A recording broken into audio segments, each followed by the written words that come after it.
Он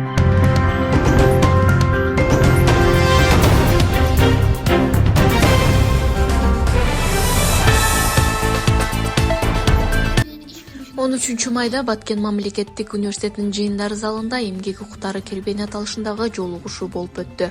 Иш-чараны Билим жана илим кызматкерлеринин кесиптик бирлигинин Баткен облустук комитетинин төрагасы Завридин Бөтөков ачып, Кыргыз Республикасынын Билим жана илим кызматкерлеринин кесиптик бирлигинин борборуктук комитети тарабынан аткарылып жаткан иштерге кеңири токтолду. Жолугушууда Кыргыз Республикасынын Билим жана илим кызматкерлеринин кесиптик бирлигинен Жусуп Баласагын атындагы Кыргыз улуттук университетинен келген өкүлдөр эмгек укуктары боюнча слайд видео роликтер менен кеңири маалымат беришти.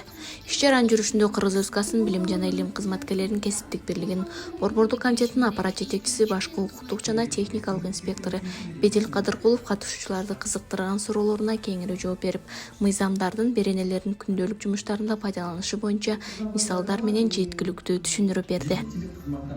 Эл аралык эмгек уюму тарабынан 28 апрель эмгекти коргоо күнү деп белгиленген. Ошол күнүн алкагында Билим кызматкерлеринин профсоюзунун борбордук комитети тарабынан атайын токтом чыгып, 1 айлык жарыяланган эмгек укуктарын коргоо боюнча.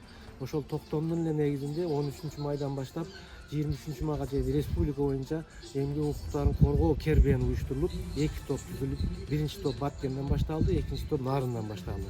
Булардын негизги максаты жерлерде билим берүү уюмдарында эмгекти коргоо мыйзамдарынын аткарылышы, алардын сакталышы, жумушчуларды, мугалимдерибизди, тарбиячыларды жумушка алууда, жумуштан бошотууда, эмгек өргүлөрүн берүүдө, төрөт боюнча эмгек өргүлөрүн берүүдө кеңештерин берип, мыйзамдын чегинде иш алып барулар үчүн жолугушуу, суроо жооп, консультациялар болду.